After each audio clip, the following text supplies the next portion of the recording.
taking next week off. So everybody, give a warm welcome to Anthony Saludo. How's everybody doing tonight? All right. I'd like to thank you all for coming out. Good morning. No, yeah, I know.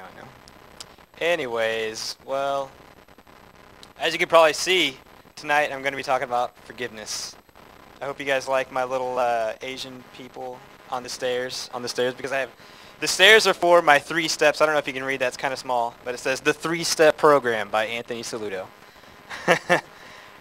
We decided to go with some people of the Asian persuasion because there's not a whole lot of that in here, so I thought I'd mix it up a little bit with the diversity, so I hope you like it.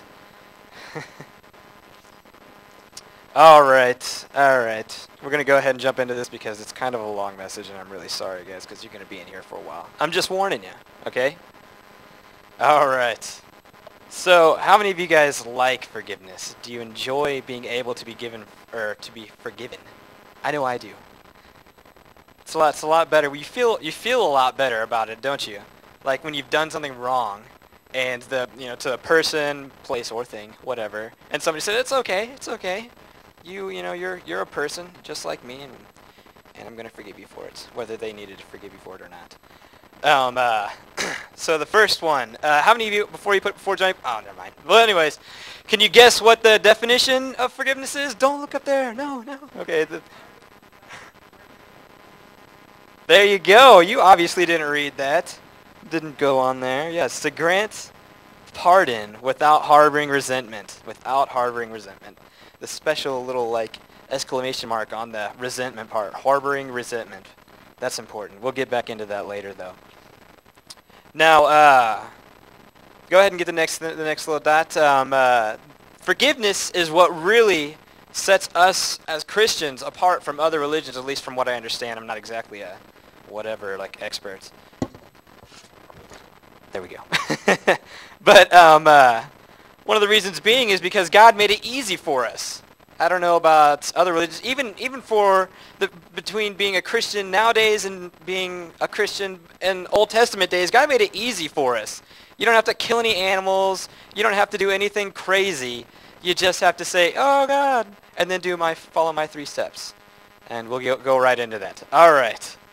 They aren't my 3 steps. It's just the 3 steps that I have pulled out of the Bible that seem to be very important to me. All right. Let's see. First off, I want to get into 1 John. We'll go to that later. But John 3:16. This is the most important Bible verse of them all, if you ask me, when it comes to forgiveness. I got to find it because I forgot to put it on my little PowerPoint over there. So, it's 3:16 through 18. So I don't have the 17 and 18 memorized. All right. For God so loved the world that he gave his only begotten Son, that whosoever believed in him should not perish, but have everlasting life.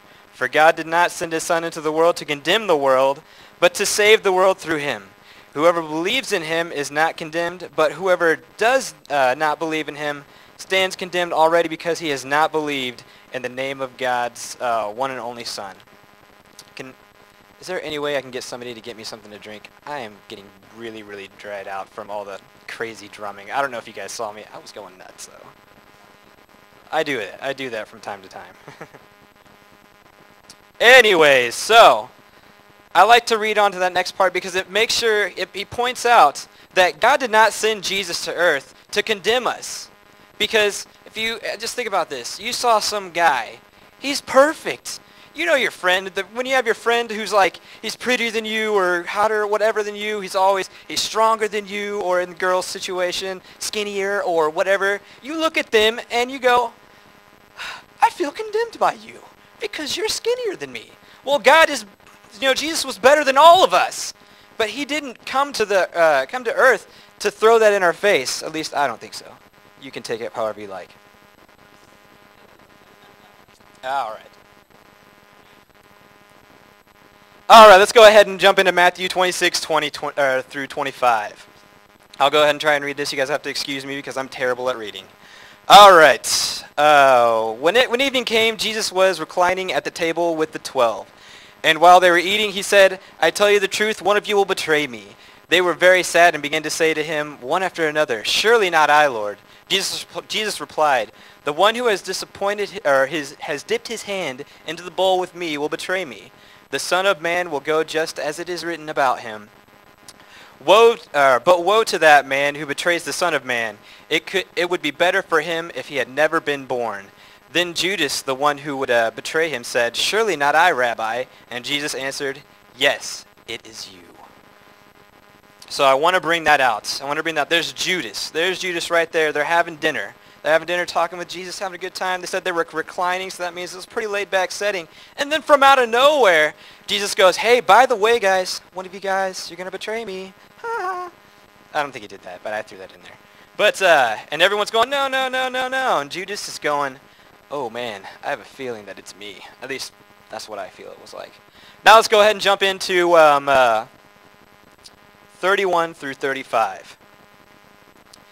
Now this is a whole other setting, okay? This is another time.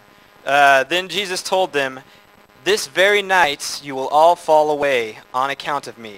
For it is written, I will strike the shepherd, and the sheep of the flock will be scattered. After I have risen, I will go ahead of you into Galilee. Peter replied, even if all fall away on account of you, I will never. I tell you the truth, Jesus answered. This very night before the rooster crows, you will disown me 3 times. But Jesus declared, even if I had to die with you, I will never disown you. And all the other disciples said the same. All right, now, first we talked about Judas. Now we're talking about Peter. Now, the reason why I bring up both of these accounts is because this is, both of them betray Jesus tonight, or in this one night. And as you find out, I'm sure if you've read the story, you find out that each person reacts to this betrayal completely different. And this is what we're going to try and get into. All right. All right. Now, we're going to go ahead and go into the first step of forgiveness. Go ahead and go to the next step, or the next thing. Oh, there's 3:16. Whoa. I thought that wasn't in there. That shows how prepared I am. All right. Go to the next slide. All right, step 1 continued. This is the most important step, okay? Because step 1 is actually, this is where John 3:16 comes in, okay? He gave his only begotten Son so that whosoever believeth in him shall not perish but have everlasting life, not lice. Nobody wants lice. But, so basically, this could be the easiest step, but by far the most important step of my 3-step thing. This is kind of like whenever you see, Billy, whatever his name is, selling OxyClean. All you have to do is throw it in the water and blah, blah, blah, blah, blah. Well, we're going into the first step. We're throwing our shirts in the water. We're saying, God, here's our clothing. We want you to clean us. This is step number 1. Like I said, it's easy, but the most important step. Because when we accept Jesus into our life, it opens up things that you've never seen before. And I want to go ahead and get into Romans 3:23. For all have sinned and fall short of the glory of God. Because we have all sinned. None of us is better than the other. We've all sinned, and we all need this. So no matter what I do, no matter what you do, no matter how good a person you are, we all have sinned. Very good. All right, we've got that covered. Everybody understand that? We've all sinned. All right. Good. All right. When you ask Jesus into your life and truly accept him, accepting him, things become more clear. Like for instance, God has always been there. Regardless if you are a Christian or not, God is always there. He will always love you.